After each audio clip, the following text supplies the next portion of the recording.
समस्त भाई भौणी मानक नमस्कार। जय मसीह प्रेस भाई भौणी मैंने आशा करे आपण माने बसी खुशी थे आनंद थे। देखु आज आम वाक्य को पढ़ा काली जपरी आम सृष्टिर विवरणी विषय में जानी आदि पुस्तक अध्याय 1-3 वाक्य जिते काली पढ़लु जे परमेश्वर जिते बेले पृथ्वी निर्जन जन शून्य थिला गभीर जल उपर परमेश्वर आत्मा जल उपर व्याप्त थिला बोली जिते लिखाई। तो आज आम परमेश्वर काली जिते दीप्ति को दीप्ति जिते कहते दीप्ति से हो जाइए।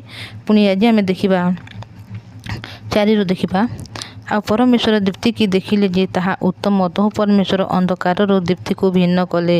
देखो एठार जिते परमेश्वर दीप्ति को निर्माण करुँच मुखर जिते कहते वाक्य द्वारा दीप्ति हो जिते कहते एठार दीप्ति प्रकाश होची और परमेश्वर से दीप्ति को देखुंट जेठार दीप्ति ता उत्तम रूपे देखा जाउची। से परमेश्वर एठार कौन करुँच दीप्ति को अंधकार ठारू अलग करुँच बोले एठार लिखाई भाई भौणी मैंने।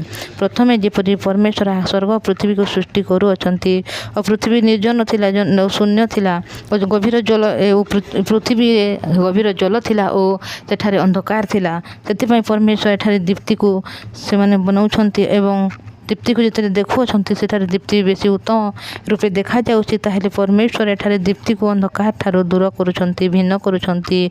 पुणी परमेश्वर दीप्तिर नाम दिवस और अंधकार नाम रात्रि देले बोली एठारे लिखा जाइछि भाई भौणी माने।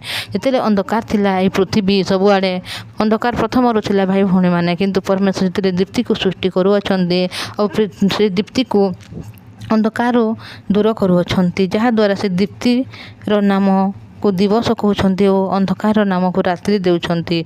तेणु संध्या हूँ प्रातः काल हो सेठारे प्रथम दिवस एठारे हो जाउछि भाई भौणी माने।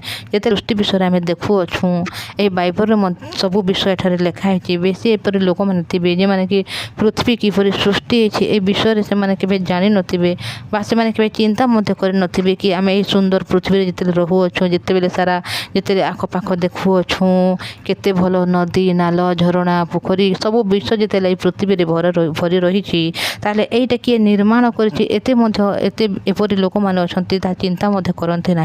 किंतु एपरि लोक माने मध्य अछंती कि एते सुंदर प्रकृति जेते बेले आमे देखुछु ए प्रकृति रे जेते आमे रहुछु ए पृथ्वी को किए बनिछि बोली गोटी गोटी आम हृदय गोटे प्रश्न मध्य आसी थाए। किंतु आपण माने जदि जानिबा को चाहुछंती प्रकृति रे एही सृष्टि किपरि होइछि ए जगत स्वर्ग पृथ्वी किपरि सृष्टि होइछि ए सब विषय केवल आमे वाक्य जहा द्वारा बाइबल रे या सब वर्णित होइछि तेले बाइबल को पढुछु सब विषय को जानुअछु।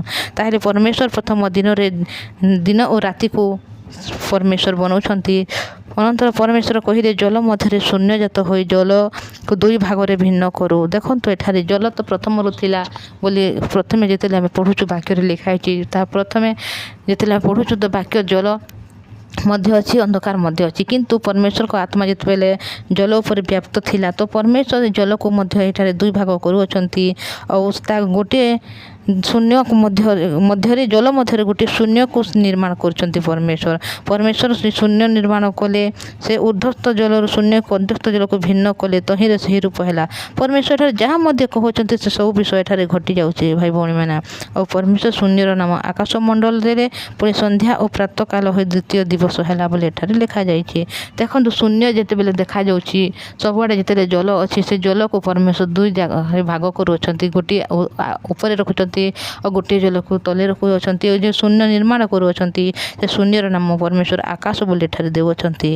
पुणी न खुदे पढ़े 9 वाक्य को अनंतर परमेश्वर कहिले आकाश मंडल मध्यस्थ समग्र जल एक स्थान संग्रहित हो और तल प्रकाश हो तहिरे सही परि होछि। देखंतु जेतेले जल 2 भाग करुँच से जल को जेते बेले एही जेतेले पृथ्वी जो जल अच्छी से जल को परमेश्वर कौन करुँच गोटे स्थान रे रखुअछंती और कौन कहते एठारे जिते बेले स्थल प्रकाश हो बोली कहते जिते सुखा जो भूमि आम देखुच्छे सुखा भूमि जो जल ना जो पानी ना जो आम आसबास करुँ से विषय को परमेश्वर एठारे बनाउछंती। पुणी परमेश्वर तल भागर नाम पृथ्वी और जल राशि नाम समुद्र थे। देखो एठारे परमेश्वर किपरि केते सुंदर भाव में ये पृथ्वी को परमेश्वर निर्माण करुँचंती।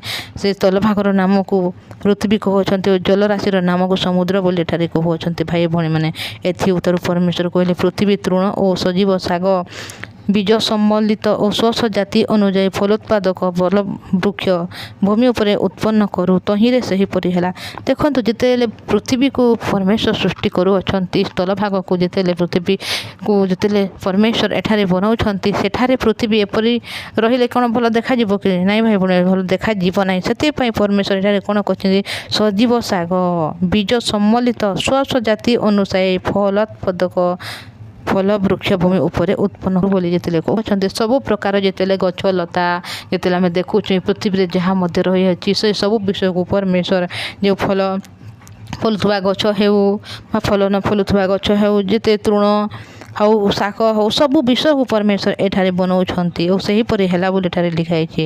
ଅର୍ଥାତ୍ ପୃଥିବୀ ତୃଣ ଓ ସ୍ୱସ୍ବ ଜାତି ଅନୁସାରେ ବୀଜୋତ୍ପାଦକ ଶାଗ ଓ ସ୍ୱସ୍ବ ଜାତି ଅନୁସାରେ ସଜୀବ ଫଲୋତ୍ପାଦକ ବୃକ୍ଷ ଉତ୍ପନ୍ନ ହେଲା। ପୁଣି ପରମେଶ୍ୱର ତାହା ଦେଖି ଉତ୍ତମ କହିଲେ। ଏଠାରେ ଦେଖନ୍ତୁ, ଯେତେ ବି ପରମେଶ୍ୱର ଏଠାରେ ସୃଷ୍ଟି କରୁଛନ୍ତି, ସେ ସବୁ ବିଷୟକୁ ଯେତେବେଳେ ପରମେଶ୍ୱର ଦେଖୁଛନ୍ତି, ସବୁ ବିଷୟ ତାଙ୍କ ଆଖିରେ ଉତ୍ତମ ବୋଲି ଦେଖାଯାଉଛି ଭାଇ ଭଉଣୀମାନେ। ସେଥିପାଇଁ ପରମେଶ୍ୱର ଖୁସିରେ ଆଉ ମନୁଷ୍ୟମାନଙ୍କ ପାଇଁ ଏହିସବୁ ବିଷୟକୁ ବନାଉଛନ୍ତି। ତହିଁରେ ସନ୍ଧ୍ୟା ଓ ପ୍ରାତଃକାଳ ହୋଇ ତୃତୀୟ ଦିବସ ହେଲା ବୋଲି ଏଠାରେ ଲେଖାଯାଇଛି। ସେଥିରେ ପରମେଶ୍ୱର ସବୁ ବିଷୟକୁ ଗୋଟି ଗୋଟି କରି ଏଠାରେ ବନାଉଛନ୍ତି ଆମ ମଣିଷମାନଙ୍କ ପାଇଁ ଭାଇ ଭଉଣୀମାନେ। ଯେତେବେଳେ ଏ ବିଷୟକୁ ଆମେ ଦେଖୁଛୁ, ଆମେ ବେଶୀ ଖୁସି ହେଉଛୁ, ବେଶୀ ଆନନ୍ଦ ହେଉଛୁ। ଏ ପୃଥିବୀରେ ଆମେ କେତେ ଖୁସିରେ ବାସ କରୁଛୁ ଭାଇ ଭଉଣୀମାନେ, ଓ ଆମେ ସବୁ ପ୍ରକାର ବିଷୟକୁ ପାଇପାରୁଛୁ। ପରମେଶ୍ୱର ପ୍ରଥମରୁ ସବୁ ବିଷୟକୁ ଆମ ପାଇଁ ସୃଷ୍ଟି କରିଅଛନ୍ତି। ପ୍ରଥମେ ଆକାଶ ପୃଥିବୀକୁ ସୃଷ୍ଟି କରିଅଛନ୍ତି, ପୁଣି ଦିନ ରାତି, ପୁଣି ଆକାଶ ଜଳରାଶି ପୃଥିବୀ ରାଶି ସବୁ ବିଷୟକୁ ଯେତେବେଳେ ସୃଷ୍ଟି କରୁଅଛନ୍ତି, ଦିନ ପରେ ଦିନ, ଦିନ ପରେ ଦିନ, ଓ ସବୁ ବିଷୟକୁ ପରମେଶ୍ୱର ଯେତେବେଳେ ଦେଖାଉଛନ୍ତି, ତାଙ୍କ ଆଖିରେ ସବୁ ବିଷୟ ଉତ୍ତମ ବୋଲି ଦେଖାଯାଉଛି। ଓ ପରମେଶ୍ୱର କେତେ ଖୁସିର ସହିତ ଆମ ମନୁଷ୍ୟମାନଙ୍କୁ ଅନୁଗ୍ରହ ଦେବା ପାଇଁ, ଆମ ମନୁଷ୍ୟମାନେ ସେ ଯେ ଏହା ଉପରେ ଆମେ ଉପଭୋଗ କରିବା ପାଇଁ ପ୍ରଥମେ ପରମେଶ୍ୱର ଏହି ପୃଥିବୀକୁ ସୃଷ୍ଟି କରୁଅଛନ୍ତି, ଏ ଜୀବ ଜଗତକୁ ସୃଷ୍ଟି କରୁଅଛନ୍ତି। ଯାହା ବି ଯେତେବେଳେ ଆମେ ଦେଖୁଛୁ, ଏ ବାକ୍ୟରେ ସବୁ ପୁରାପୁରି ସ୍ପଷ୍ଟ ଭାବେ ଲେଖାଯାଇଛି ଭାଇ ଭଉଣୀମାନେ। ଆମେ ସବୁ ଯେ ସୃଷ୍ଟି ବିଷୟରେ ଆମେ ଦେଖିବା, ସବୁ ବିଷୟକୁ ଆମେ ଜାଣିବା କେବଳ ଏହି ବାକ୍ୟରେ, ବାଇବେଲରେ ଯେଉଁ ଦେଖାଇଛି ବାକ୍ୟ, ଏହି ଭିତରେ ଏକା ଏହିସବୁ ବିଷୟକୁ ଆମେ ପାଇପାରିବା। ଆଉ ଦୁନିଆର କୌଣସି ଏପରି ବହି ନାହିଁ ଯେଉଁଠାରେ ଏହି ସୃଷ୍ଟି ବିଷୟରେ ଲେଖା ହୋଇଥିବ। ଏହା ଦେଖ, ସ୍ପଷ୍ଟ ଭାବେ ସବୁ ବିଷୟ ଲେଖା ହୋଇଛି। ପରମେଶ୍ୱର ଯାହା ମଧ୍ୟ ଏଠାରେ ଲେଖିଛନ୍ତି, ସେ ସବୁ ସତ୍ୟ ଅଟେ। କାରଣ ପରମେଶ୍ୱର ଦେଖନ୍ତୁ, ଯାହା ମଧ୍ୟ ଆମ ଆଖିରେ ଦେଖାଯାଉଛି, ଏ ପ୍ରକୃତି, ଏ ପୃଥିବୀରେ ଯେତେବେଳେ ବସବାସ କରୁଛୁ, ଯାହା ବି ଅଛି, ସେ ସବୁ ବିଷୟକୁ ପରମେଶ୍ୱର ଏଠାରେ ସୃଷ୍ଟି କରୁଅଛନ୍ତି। ତାହେଲେ ଆଜି ଆମେ ଏତିକି ଜାଣିବା କି ପରମେଶ୍ୱର କିପରି କ'ଣ କେମିତି ବନାଉଛନ୍ତି। ଏସବୁ ବିଷୟକୁ ଜାଣି ଆମେ ଆଗ ଆଉ ଦେଖିବା, ଆଉ ସବୁଦିନ ପରମେଶ୍ୱରଙ୍କ ସୃଷ୍ଟିକୁ ଦେଖିବା। ପରମେଶ୍ୱର ଆମକୁ ପ୍ରେମ କରନ୍ତି ଭାଇ ଭଉଣୀମାନେ, ଯାହାଦ୍ୱାରା ଆମେ ଏହି ପୃଥିବୀରେ ରହି ଉପଭୋଗ କରିବା, ଖୁସିରେ ରହିବା, ଆନନ୍ଦରେ ରହିବା। ସେଥିପାଇଁ ଏହି ପୃଥିବୀକୁ ପରମେଶ୍ୱର ଆମ ମନୁଷ୍ୟମାନଙ୍କ ପାଇଁ ସୃଷ୍ଟି କରୁଅଛନ୍ତି। ସେ ଯାହା ମଧ୍ୟ ଆମକୁ ପ୍ରେମ କରନ୍ତି, ସେ ପ୍ରେମକୁ ଏ ବାକ୍ୟ ଦ୍ୱାରା ପରମେଶ୍ୱର ପ୍ରକାଶ କରିବା ପାଇଁ ଚାହୁଁଛନ୍ତି, ଯାହାଦ୍ୱାରା ଆମେ ଈଶ୍ୱରଙ୍କ ପ୍ରେମକୁ ଜାଣିବାକୁ ପାଇବୁ ଓ ଈଶ୍ୱରଙ୍କୁ ଯେପରି ଆମେ ଗୌରବାନ୍ୱିତ କରିବାକୁ ପାରିବୁ। ପରମେଶ୍ୱର ଏହା ଚାହାନ୍ତି ଭାଇ ଭଉଣୀମାନେ। ତେଣୁ ଆସନ୍ତୁ, ଆଜି ପୃଥିବୀ ସୃଷ୍ଟି ବିଷୟରେ ଆଜି ଜାଣିଲା, ଆଗକୁ ମଧ୍ୟ ଆମେ ଦେଖିବା ଓ ସବୁ ବିଷୟକୁ ଆମେ ଧୀରେ ଧୀରେ ଜାଣିବା। ତେଣୁ ଏତିକି ମୁଁ ଆଜି ଆପଣମାନଙ୍କ ପାଇଁ କହୁଛି। ସମସ୍ତଙ୍କୁ ନମସ୍କାର। ଆସନ୍ତୁ ପ୍ରାର୍ଥନା କରିବା। ଧନ୍ୟବାଦ, ଧନ୍ୟବାଦ ପବିତ୍ର ପରମେଶ୍ୱର ପିତା, ଧନ୍ୟବାଦ ଦେଉଛି ପ୍ରଭୁ। ତୁମେ ଦୟା କରିଅଛ, ଅନୁଗ୍ରହ କରିଛ ପବିତ୍ର ପରମେଶ୍ୱର ପିତା।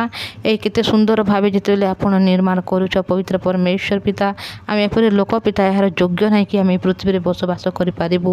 ହେଲେ ସୁଦ୍ଧା ତୁମେ ଆମକୁ ପ୍ରେମ କରି ପ୍ରଭୁ ଏହି ପୃଥିବୀକୁ ତୁମେ ଆମ ପାଇଁ ସୃଷ୍ଟି କରିଅଛ ପ୍ରଭୁ। ତୁମରି ନାମକୁ ଧନ୍ୟବାଦ ଦେଉଛି। ଆଗାମୀ ଦିନରେ ପିତା ଆମେ ଯାହା ମଧ୍ୟ ପଢ଼ିବୁ ଶୁଣିବୁ ପ୍ରଭୁ, ସେ ସବୁ ବିଷୟ ପାଇଁ ଆମକୁ ଅନୁଗ୍ରହ କର ପ୍ରଭୁ। ଏ ବାକ୍ୟ ଶୁଣୁଥିବା ପ୍ରତ୍ୟେକ ଭାଇ ଭଉଣୀମାନଙ୍କୁ ତୁମରି ପବିତ୍ର ହସ୍ତରେ ସମର୍ପଣ କରୁଛି ବାପା। ସମସ୍ତଙ୍କୁ ଦୟା ଓ କରୁଣା କର। ସମସ୍ତେ ଯେପରି ଏ ବାକ୍ୟକୁ ଶୁଣିବାକୁ ପାରିବେ, ସେମାନଙ୍କ ହୃଦୟ ମନକୁ ତୁମେ ବନାଅ ପବିତ୍ର ପରମେଶ୍ୱର ପିତା।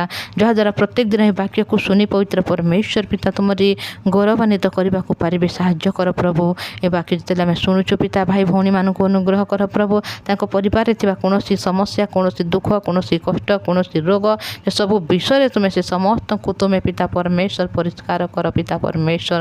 ତୁମେ ତ ଅନୁଗ୍ରହ ଦାତା, ଜୀବନ ଦାତା ପରମେଶ୍ୱର ପିତା। पिता तो सब विषय आम मनीष मान दे सारी अच्छे धन्यवाद प्रभु। हाँ पिता परमेश्वर भाई भौणी मान तुम आशीर्वाद अनुग्रह कर सब विषय पिता सब क्षेत्र में एम पिता परमेश्वर तुम आग को बढ़ाओ पिता परमेश्वर सब विषय एम तुम विजयी कर बोली अनुग्रह को मागुची प्रभु। तुम सब विषय एम दे सारी अच्छे प्रभु से तुम्हारे महान नाम को धन्यवाद दूची प्रभु। ए वाक्य को शुणी जपरी माने पिता जाना कि पृथ्वी किपर सृष्टि होती तुम्हें जपरी पृथ्वी को सृष्टि कर सब विषय को जानवे पिता दया कर प्रभु पवित्र परमेश्वर पिता एम जपरी वाक्य को शुणे पिता परिवार प्रत्येक विषय पिता एम तुम चलाओ आग को कढ़ाओ तुम्हारे राज्य निमंते मान तुम्हें यूज कर बोली अनुग्रह को मागुची प्रत्येक गौरव तुमको दे प्रार्थना प्रभु यीशु ख्रीष्टों नाम मागुअछि आमीन।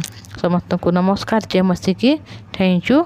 आशा करें आपण मैंने वाक्य को शुणी अनुग्रह को पाइबे।